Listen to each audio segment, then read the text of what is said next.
Good morning. Allahu Akbar. It is my privilege and pleasure this morning to introduce our speaker, Ms. Jan Smith, who will be talking to us about the paradigm shift. Ms. Smith works at the Baha'i International Community at the United Nations. And it's also our very special pleasure to be able to wish her a very happy birthday as well also. Thank you.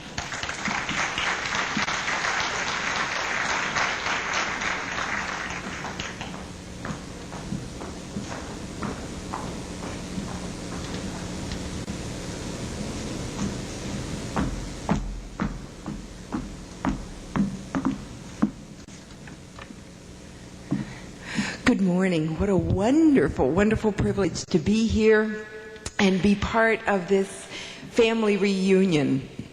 And truly, this is my family. And I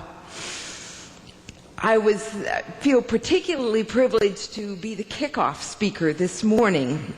And I hope what I can do is sort of at least offer some thoughts that will set a context for what you're going to hear through the rest of the day. And I think in the program it says the title of my talk is The Paradigm Shift, which sounds like it might be terribly intellectual, but you're safe. It won't. Really, what it is I want to share with you my sort of some ways of looking at the oneness of humanity, the challenge of building a new world order, and the shift from the old world to the new world. Some ideas that have helped me to be safe in the process of learning how to be a part of the New World Order. So I want to start with a quote from Shoghi Effendi. He says, "Let there be no mistake.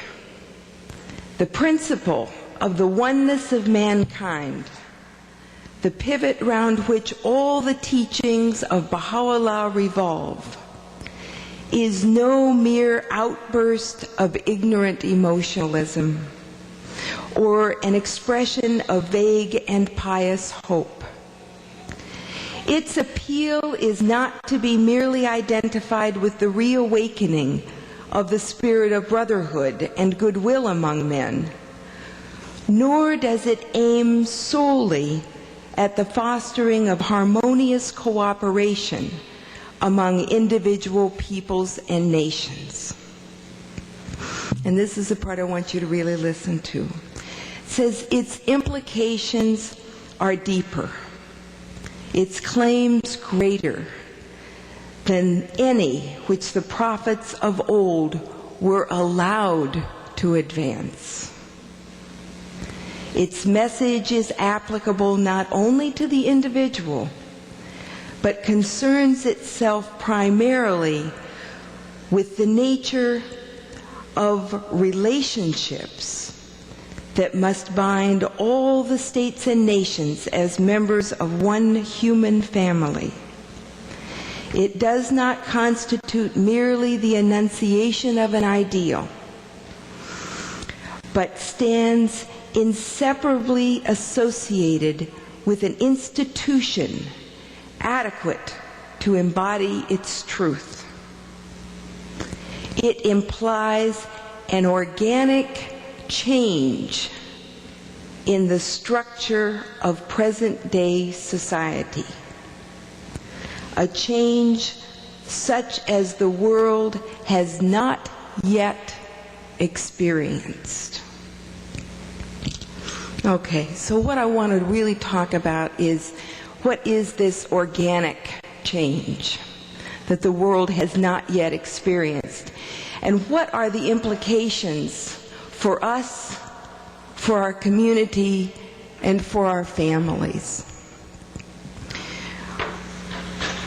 One of the things that I've found personally that has interfered very often with my own spiritual growth and my own development has been the belief that once I accepted the principle of the oneness of humanity, once I accepted Baha'u'llah as the manifestation of God for this day, that then I was supposed to have it all together, you know?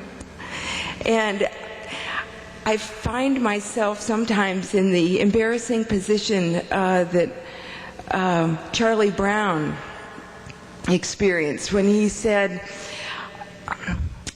"I love humanity. It's people I can't stand." And, you know, and that's a hard thing to accept when you're a Baha'i. You know, you say, I love humanity, I've accepted this whole, everybody as my family, the whole world as my family. And you make me nuts. You know? So, and I really struggled with that a lot and did a lot of dysfunctional things so that I didn't have to look at that, didn't have to think about it, and, you know. But when I really started getting serious about, for example, dealing with the issue of racism, when I got serious about dealing with the equality of men and women, I was privileged to serve for 3 years on the Baha'i National Committee on Women. And of course, one of the wonderful things about this faith is that, you know, we're all just sort of garden variety folks, and we kind of get plucked up and say, you go do this. And when that happens, then what you do is you start doing your homework really fast. You know, and you read every book you can find, and you really start praying about it, and you really start studying the writings. I mean, I didn't bring my compilation on women up here, but it is dog-eared. I mean, we're talking, this is a shameful looking book, but it's because once I had some kind of responsibility for trying to help the Baha'i community understand what is this principle of the equality of men and women, and how in the world does it promote unity? You know, I mean, most people have experienced things like this Time magazine, are men really that bad? I mean, for a lot of people, this is what equality is about. You know, let's beat up on the men. Let's make them feel rotten, you know? And somehow I had a sense that that really wasn't what Baha'u'llah was getting at. But it was, so one of the wonderful, wonderful books I ran across in my intensive study was a book by a woman named Rianne Eisler called The Chalice and the Blade. And it purports to be a gender holistic analysis of human history, which means that it is not only history but herstory. And she goes all the way back to the beginning and looks at really mythological evidence and early archaeological evidence, and she postulates that, first of all, there are only two ways to organize society. Two ways. The dominator model or the partnership model. You know, so if you've got a dominator model, somebody's on top, somebody's on the bottom, it doesn't really matter who's on top, who's on bottom. You can do all the switching you want, and you still got the same model. And I think a lot of, you know, what we've done in the women's movement and a lot of the way people see the women's movement is just shifting from, you know, men being on top, now the women are on top. Now you've had your chance, now it's ours, you know. And according to Rianne Eisler, that's no big change. Same old, same old, same old. But the partnership model, she postulates that at the very beginning of prehistory, that it's possible that there were really partnership societies. Societies in which the roles of men and women were balanced, where both were equally valued, a lot of the roles were interchangeable, and they work together in harmony and cooperation. And then that all of recorded human history is really the history of the dominator model. The warrior societies came in and destroyed all these peaceful, agrarian, harmonious societies, and that's pretty much what's been going on for the last several thousand years. Until now. And what she says is that the dominator model has run its course. That we've really gone as far as we can with the dominator model. The weapons of destruction have gotten bigger, more powerful, more destructive, and we've gotten more and more and more and more of them. So that a few years ago, we really were right on the verge of literally destroying the whole Earth, just with the possibility of some kind of a nuclear confrontation. And so the dominator model, if indeed the dominator model prevails, where you maintain the stability of society through the exercise of force, the weapons of force, the means of force have gotten so destructive that it goes over the edge. You know, everybody loses. So it goes from a win-lose game to a lose-lose. And as stuck as we are in our stuff, in our old way of doing things, we really don't want that. You know, we really don't want that. And so humanity has come up against the reality that it cannot pursue the dominator model any longer, and it must now shift to partnership. So that's where we are. Well, okay, I'd been a Baha'i for 10, 15 years by the time I read this book, and I went, oh my gosh, the old world order is being rolled up, a new one rolled out in its stead. The well-being of mankind, its peace and security are unattainable unless and until its unity is firmly established. Abdu'l-Baha talks about the world in the past was ruled by force, and men dominated over women by reason of their more forceful and aggressive qualities of body and mind. But the balance is already shifting, and the qualities of intuition, mental alertness, love, and the spiritual qualities of love and service in which women are strong will become more ascendant. And the society of the future, in the society of the future, the masculine and feminine will be more evenly balanced. That's what he was talking about.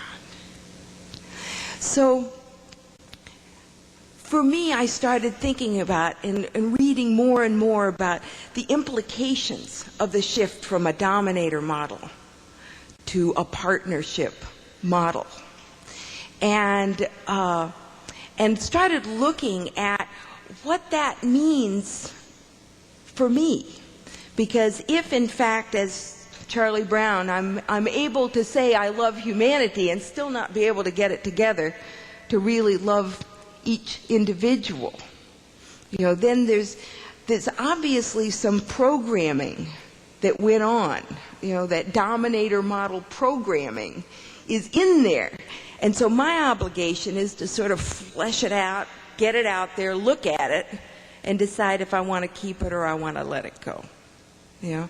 And that's really, really the process of personal transformation and the transformation of society. Because, as Shoghi Effendi said,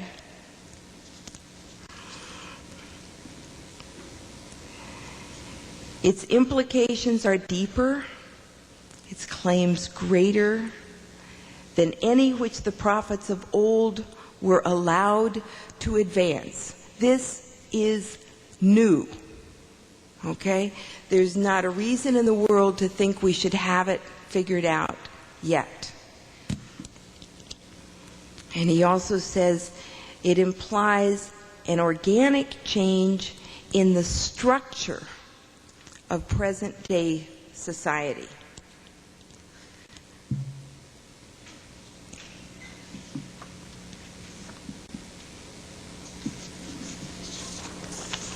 So I started looking at, okay, what is this shift? Now let me talk about what a paradigm is.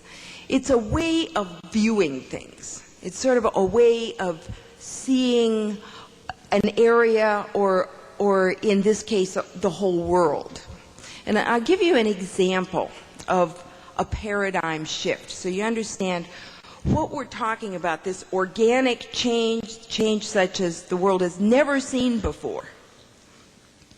Most of us here have experienced the shift from typewriters to computers, right? I see some nods of recognition. You know, that's a paradigm shift, okay? In office equipment, in office technology, the shift from the typewriter to the computer was a paradigm shift. Everything changed. One of the things about a paradigm shift is that when the paradigm shifts, and once it shifts, that's it, okay? You can hold on to your typewriter if you want to, but the rest of the world is on computers. I mean, so you make your choice, but the shift has taken place, right? Okay. So when the paradigm shifts, one of the things that happens is everything goes back to zero. All knowledge starts over from scratch. Okay? So if you were an expert typist, 60 words a minute, 90 words a minute, 2 errors, who cares? Doesn't matter, because now we're into computers. And if you don't know how to block text and move it around and stuff like that, it doesn't matter how many words you can type or how fast you are. You've been left behind. Okay? And that's not comfortable. You know, especially if you were really good at typewriters. You know, those of us who really were never very good at typewriters, we're really much more into the shift. Oh, great, because I can make all the mistakes I want. I can go back and fix them, you know. So the things that the typewriter really punished, you know, the computer rewards. You know, you can change that word 100 times. You can move the stuff around. I mean, and when you were on the typewriter, you started over, right? Okay, so even if you were an expert with the typewriter, you got to start over with the computer. But look at what the computer has brought us. You know, for all the pain. I mean, even those of you who were really great typists, you know, once you kind of let go of the typewriter, say, okay, and get into the computer, then it gets fun after a while. You know, and you kind of get into moving stuff around and making windows and, you know, really, all those kind of computer things you really can get into, but you got to let go of the typewriter. Okay, as long as you're hanging on to the typewriter, you're not going to have any fun. Okay? So one of the things about shifting paradigms is that when you're empowered under the old paradigm, and in the case of men and women, men are really empowered under the old paradigm, at least in one, they seem to be. And in terms of race in this country, white folks seem to be empowered under the old paradigm. So the shift to the new is harder. Because you think you've got more to give up. you typed 60 words a minute, you never made an error. You really feel like you've got something invested, you know. But you have to understand that the shift is going to be more difficult, okay? And so, in a sense, for Baha'is, what I discovered for myself was that thinking of my own role in terms of the paradigm shift, I have a unique advantage because I'm a white woman. Really well, that I didn't pick either of those roles. I got born into that.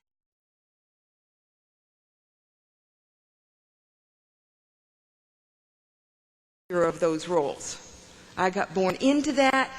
I got trained into that in whatever way. And that was not my choice. Okay? Now that I have chosen to make the shift, I have some options that I didn't know that I had before. And I have joined a whole community of people who've chosen to make the same shift I'm making, so I don't have to do it all by myself. I don't have to figure everything out for myself, and I don't have to do it right all the time. Okay?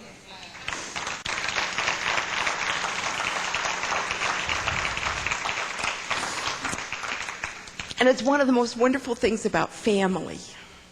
You know, your family knows you. You know, your family's sort of been through it all with you. And we can go through it together with each other and support each other in the process. And sometimes that support will take the form of pointing out where you are stuck in the old paradigm. Because until you see it, you can't change it. And in terms of the race paradigm, Shoghi Effendi says that I, as a white person, have an unconscious and inherent sense of superiority. You know, if it's unconscious and it's inherent, how am I going to get rid of it if I don't know where it is, if I don't know how it manifests itself? So my friends who can help me see where my behavior is manifesting that sense of superiority that I have no investment in. I don't want it. I don't need it. I want to let it go. But if I don't see it, I can't. And so I need my family. I need my community. And in terms of the shift from away from sexism, I can have compassion for men. You know, I can understand how the things they do that make me nuts and oppress me, you know, instead of having to get in their face.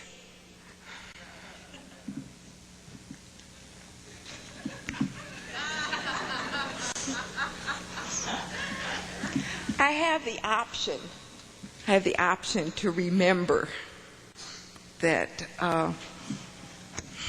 in certain paradigms, that's me. Okay? So a little more compassion, a little more patience, a little more willingness to be in the process. You know? And another one of the things I discovered when I really started working with this paradigm shift idea was that there are characteristic thought patterns that go with the two paradigms. And for example, whenever I'm thinking who's going to win, you know, who's on top, what's my, you know, how can I be in control, I'm in the old paradigm. So there's no right answer when I'm in the old paradigm. You know, do I win or does somebody else win? You know, I'm in the wrong. How can we make this a win-win? You know, what are the options for everybody winning in this situation. And then that shifts the whole way I think about it. Yeah? And there are some wonderful, wonderful tools available to help us make those shifts when we decide that that's what we want to do. You know, and I've Fafar and Jack to thank for the cooperative mode, this one sheet of paper that my daughter and I are using to restructure our relationship on a cooperative model, win-win. You know? When I'm thinking either or, well, either it's this way or it's that way, I'm in the old paradigm. So how can it be both and? You know?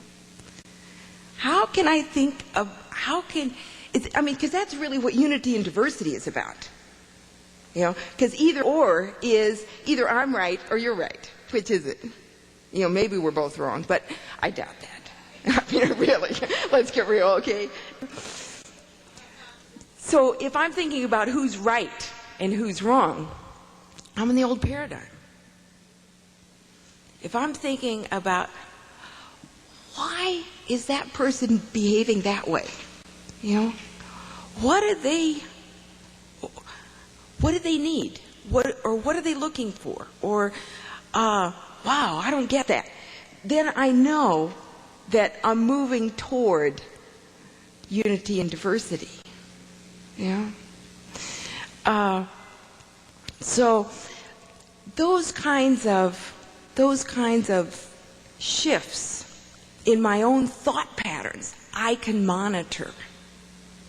You know, I can check myself out. And so one of the things I did just for myself was I sort of made a list of sort of dominator models of thinking, you know, sort of little clues, and partnership. You know, I did it on a computer. Thank you for asking. See the little gray box?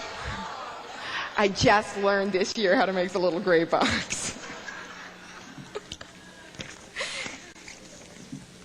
So, and this is what I came up with. Okay, the dominator model is sort of a pyramid. Okay? Who's on top? Everything's ranked. Partnership model is a circle. We're all linked. Okay?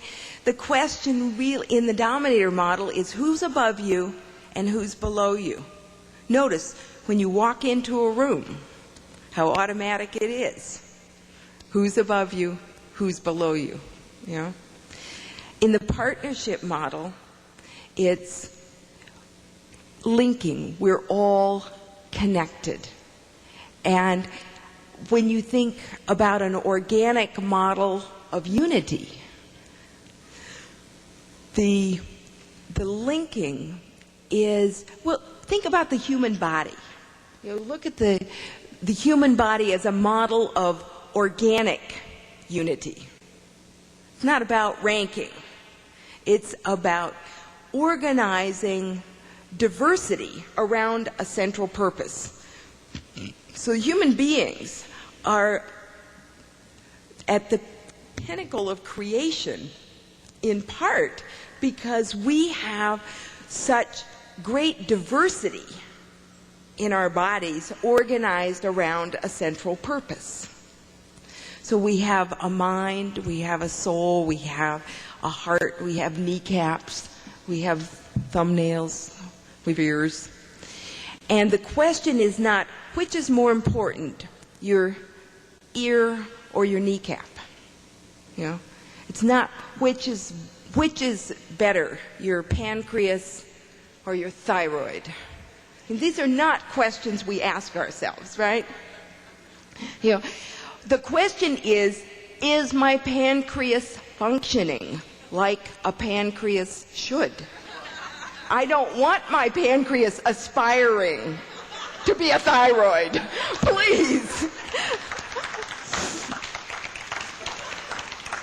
So I might want to sing like you can. But if I can't, then I want you to sing. And I want you to sing everything you can sing. I want you to sing it wherever you can. And And that really becomes the question for each of us. Who are we? What are our gifts? What are those mines, those gems that are hidden in me? Let me find out what those are and polish them and put them to the service of humanity, whatever they are. And it's not about comparing my gems with your gems. It's thank God you bring your gems and let me offer mine. And that's how we build a community. That's how we build a really diverse and unified community. And I want to just end with a line from the letter from the Universal House of Justice. Oh, dear. Well, I didn't bring it up here. But anyway, yes, would you hand me that, please?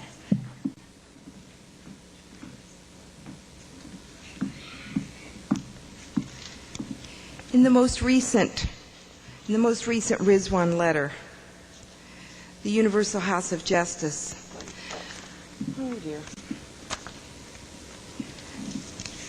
really speaks to us about building unique communities. You know, maybe you remember that passage, because it doesn't seem to be here. But it talks about our obligation to build, to study the Word, understand it, and put it into action. I mean, and that's what I'm talking about here. It's studying the Word, understanding it. And that's where Rianne Eisler was such an assistance to me. She really helped me to understand it. And I can go back to the writings now and say, oh, yeah, that's what it was. I got the same kind of help from 12-step programs. You know, they break down spiritual transformation in a way I can understand it. And then I go back to the writings and I say, my gosh, the first 3 steps are the short obligatory prayer. And I never saw it before. You see, so the harmony of science and religion is such a gift to us. We shouldn't turn our back on it. You know, we shouldn't say, we're too good for that. You know, we have the Baha'i writings. We don't need that. You know, because, yeah, we have the Baha'i writings, and yeah, it's all there. But I can't get it all out. I can't discover it all for myself. I need help. And there's so much help out there. And what you do is you then check it against the writings and say, is this consistent? That's the question. Not either or. Either I need the Baha'i writings or I need a 12-step program. How about both and? Thank you.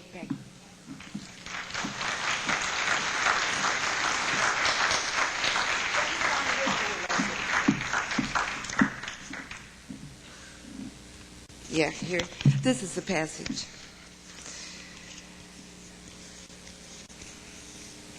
It says, we live in the midst of populations which are in desperate need of the message of Baha'u'llah. It is our duty to present it lucidly and convincingly to as many souls as possible. The darkness and suffering around us not only are the signs of a need, but also present us with an opportunity which we must not fail to use. Conveying the message is merely the first step. We must then ensure that it is understood and applied. For as we read in one of the letters written on behalf of the Guardian, until the public sees in the Baha'i community a true pattern in action of something better than it already has, it will not respond to the faith in large numbers. When people embrace the cause, they should then, through the teachings, develop their relationships with each other.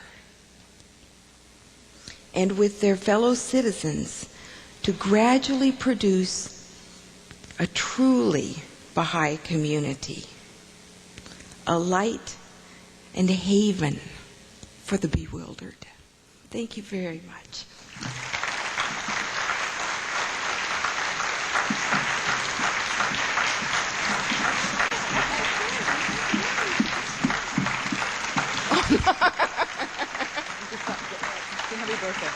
Happy birthday to you. Happy birthday to you. Happy birthday, dear Jan. Happy birthday to you. Yay!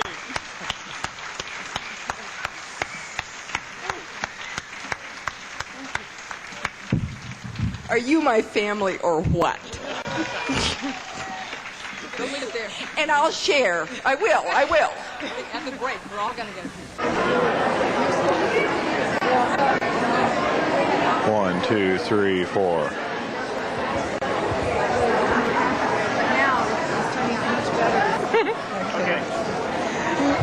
We're here with Sharon.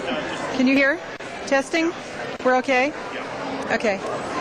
We're here with Sharon Elliott, and one of the things that Baha'is do is they do fundraisers to raise money so that they can go travel teaching to other countries, and we'd like to hear from Sharon and where she's going and how she's raising her money.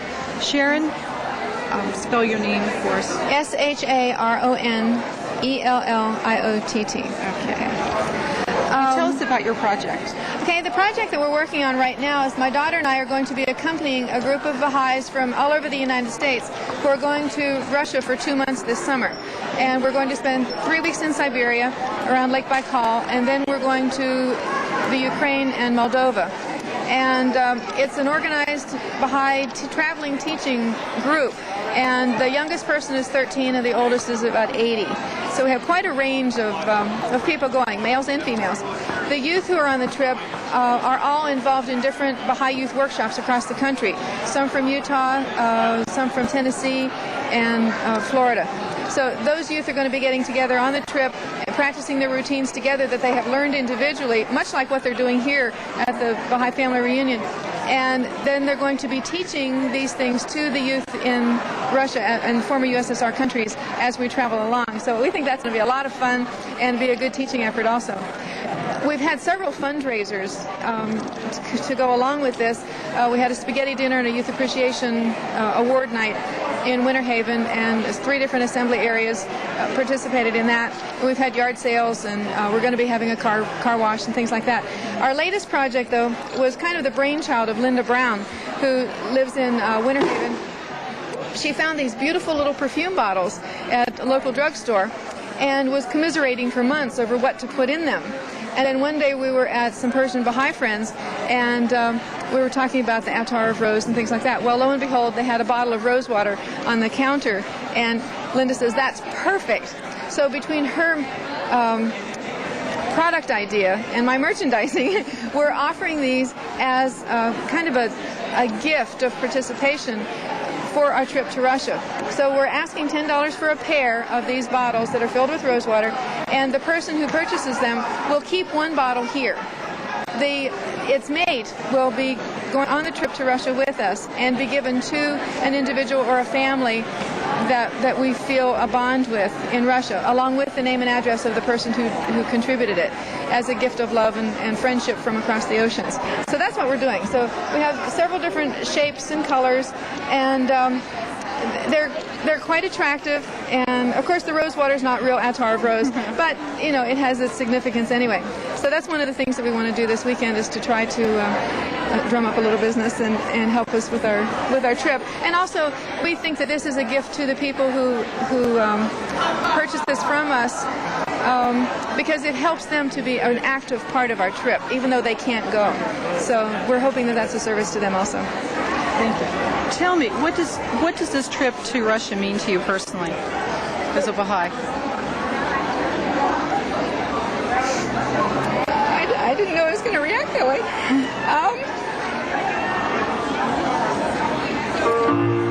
I've always wanted to go to Russia, and Ever since my daughter was 9 years old, she's wanted to go there. She said that when she was 18, she wanted to go on her youth year of service to Russia. And she's going to get to do it 4 years early. And it's a gift. It's just, I couldn't have planned it or asked for it to work out any better or any differently.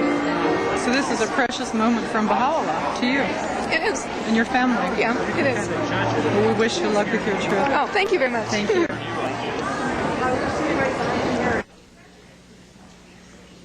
Well, Allahu Akbar, and welcome to the second part of our morning. We're going to have a wonderful talk by Jack and Vafar Gillibo on personal transformation. Jack and Vafar?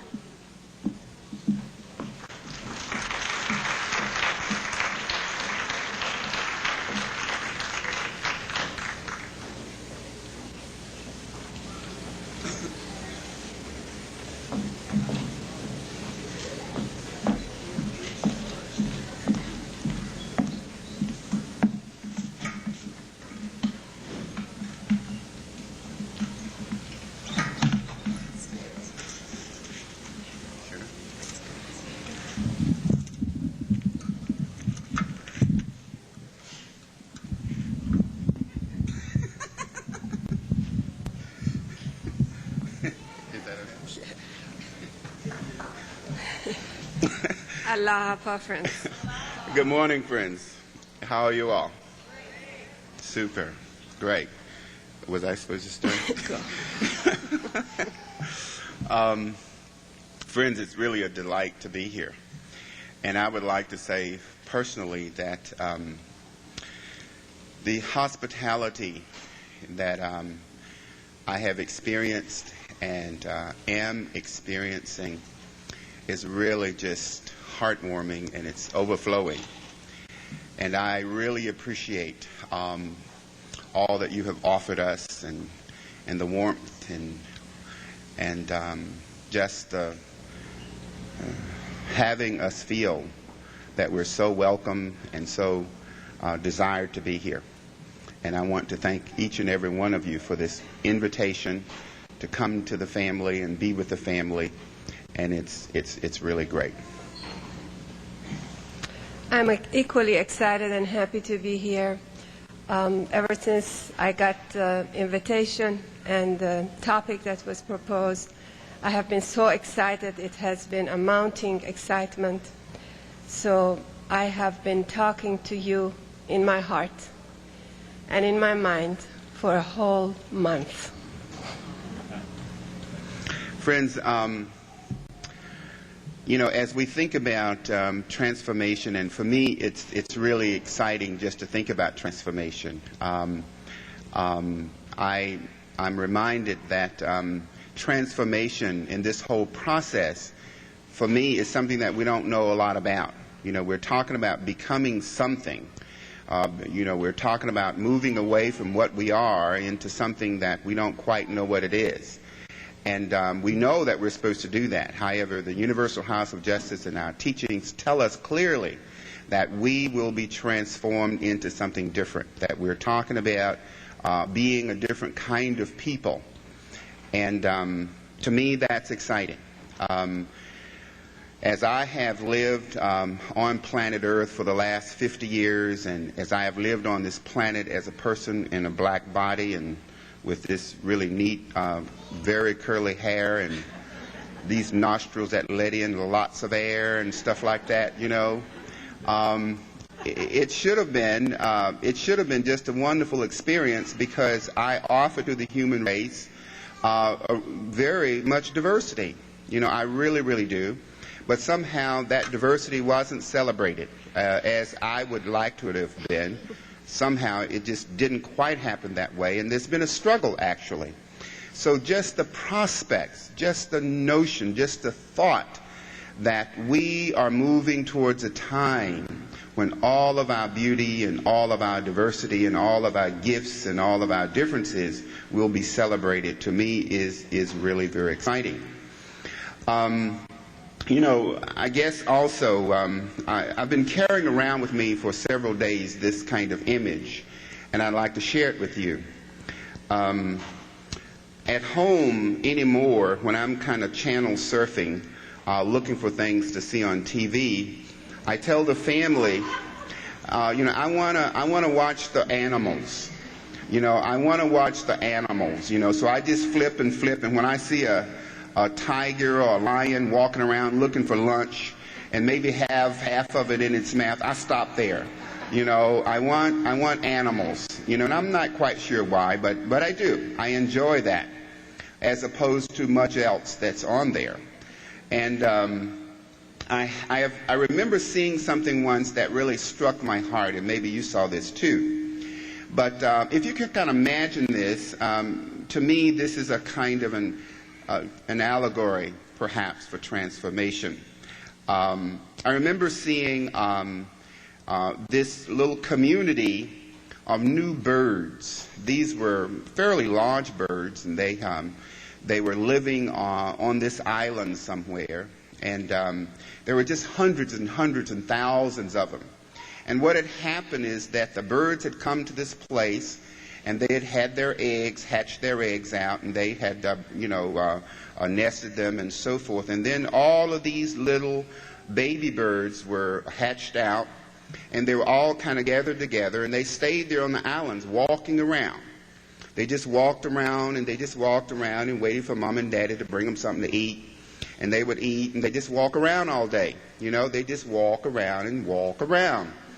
And they were just growing. They were walking around and growing, getting bigger, and they were walking around, a whole bunch of them, just hundreds and thousands of them, just walking around on the earth, Y'all remember that picture? Yeah, you did see it. You're laughing. You must have seen it. So anyway, at some point, the birds, they would begin to stretch their wings and flap around a little bit, But they would continue to walk around, And some of them, you would see them, they would kind of jump up and down. And the wind would catch them. And they would just kind of jump and flap, and then they'd walk around with the buddies and other friends, They just walk around. And so as time is passing, some of them would kind of glide about 10 feet or 3 feet. They'd jump up and kind of glide a foot or 2 or 3 maybe. And they were all just flapping around and, just getting ready, I suppose, and, just agitation. It's wonderful, and some of them you would see they would glide 10, 12, 15 feet. But they were all just kind of exercising their wings, growing, eating the food that Mom and Daddy brought, and getting stronger. And you could feel this anticipation. Now these birds had never ever flown before, and they've never ever experienced flight, but they were just getting themselves ready as a group. Some of them were retarded, some of them were advanced. Some of them were really getting this flight thing. You could see that they were about ready, but others were just kind of getting there. And so and at one point when the time was right, they all started to flapping, all of them together, hundreds and thousands of them. They start flapping, and things begin to happen, and suddenly, all at one time, they all began to get off the ground, and they all began to fly. And I could imagine that some of them were saying, "Oh wow, I'm getting up. This is going to work, This is incredible, What's this, So they're getting up, and they're getting up in the air, and pretty soon those wings, they begin to stretch them out, and they begin to soar.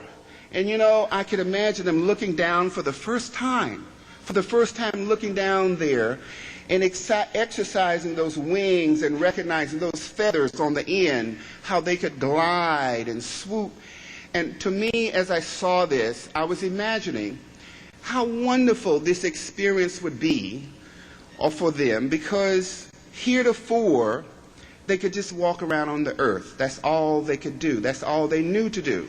But somehow, somewhere deep within them, they knew that there was something greater that they were destined for. There was something wonderful that they had never experienced before, didn't know what it was, couldn't imagine how to do it. So they just kept working their wings and doing the things that they thought would lead them to that. And then that day came when they lifted themselves up and soared into the atmosphere. They flew out and they experienced for the first time their true destiny. They experienced for the first time that this is what I'm made for. This is where it's at. This is what these wings are for. And they could then soar and come into the realization of what they were created for. And friends, to me, as I saw this and as I saw these animals coming into their reality, and as I saw them working and preparing themselves for something that they could not have known at some level before, that is an image that I have kind of had in my mind for the last couple of days as I've thought about this transformation process. You know, in the process of transformation, it feels like to me, although we don't know what we're to become, although we've not ever experienced it collectively before, we know and we can have some anticipation that it's going to be wonderful. We can have some anticipation that who we are now is in transition, that somehow it's going to be greater, that somehow God has envisioned for us something that we cannot envision for ourselves now, but it's wonderful. And, you know, just as the birds were kind of flapping and jumping and getting ready, I see the process of us taking these little mini spiritual miracles. You know, one of these days, when you say, I was so frustrated. I woke up that morning, I told Baha'u'llah, today you've got to send me somebody to teach. And he did. It was a miracle. And you knew at that moment that you were off the ground, and it didn't quite last so long, but you knew that was it. You knew that that was what flight was about, And you look around in the community, and you see there's so many stories. I think of one of two sisters from Birmingham. What's her name? Sonia and... I know they are. Sonia and her... Keitha. Sonia and Keitha. This kind of little mini spiritual miracles. Sonia and Keitha, who gets into Keitha's pickup truck, and they just decide. They told us to go out they told us to go out teaching, go out and visit, go out and travel teach. So they get in the truck, and they get a map, and they say, okay, we're going to go travel teach. You don't know where, why, whatever, but they just start to go. And guess what? All along the way, these little mini spiritual miracles begin to happen. And somewhere along the line, they know they're flying. They know this is it. I'm off the ground. I'm in the hands of Baha'u'llah. This is a miracle. This is what this transformation process is about. Well, unfortunately, they had to come back to Birmingham. So you kind of glide in, and, there you go. Well, you knew what it was about. They can't take that from you anymore. You know that transformation is possible. You know that if we really beseech Baha'u'llah, if we open our minds and open our hearts, Baha'u'llah will allow us to experience flight. He will allow us to experience what the soul was prepared for.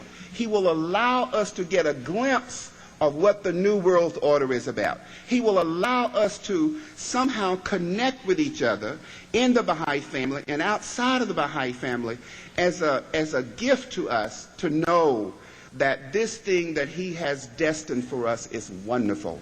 It's incredible, and our challenge and our bounty at some level is to trust that this new thing that we're being asked to do, this transformation of our own personal character, this transformation that requires faith, this transformation that requires an intimacy with Baha'u'llah, this transformation process that's both scary and challenging and confusing and all of these things, that somehow as those birds, You know, they've got to flap, they've got to prepare themselves, they've got to accept the challenge, because walking around on the earth was not what God has destined for them. They've got to figure out a way to get up into the atmosphere. They've got to figure out a way to come close to what God has in store for them. And to me, friends, I feel that one of the things that we're doing with this in transformation is that we're helping each other. You know, when I see this mini miracle of yours and someone else's, you know, it helps me to believe that in fact flight is possible. And when I share with you a little mini miracle that happened to me, then it helps you perhaps to believe and to create the capacity to recognize that there is something other than the experiences that we're sharing here. There's something greater than the mundaneness of life and work and all of these things that kind of keep us kind of locked down to the ground, as opposed to letting us soar into the atmosphere of spirituality where God has intended us to be. So I'm happy, friends. I hope all of you will help all of us, and we'll all join together and share our little mini miracles and flap our wings and jump up and down and glide a piece or two. Because pretty soon, friends, I know that very soon, one of these days, this whole population, we're going to flap our wings. And we're going to flap our wings, and some of us won't be ready, but we're going to flap our wings, and some of us will be frightened, and we're going to flap our wings, and we're just going to go, and we're going to lift ourselves up and realize that this Baha'i community is a community must rise above the daily workings of life. We must rise above all of these material things that hold us down. We must rise up to the level that Baha'u'llah has set for us. And I know that's going to happen. So when I see feathers flying and all of this, you know, and so it gets crazy, you know, wings everywhere. When I see all of that happening, I'll just know that we're all getting ready to go to that place that Baha'u'llah has destined for us.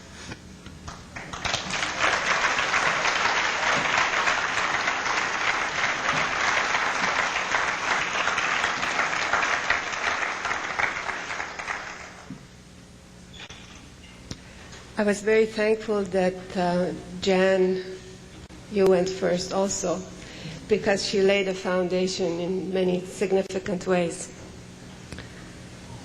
One of which was to understand, accept, appreciate our differentness and our uniqueness. As we served on that wonderful, memorable National Committee on Women, for those 5 years for me, we learned a lot. I learned a lot. I too thought that I knew one of the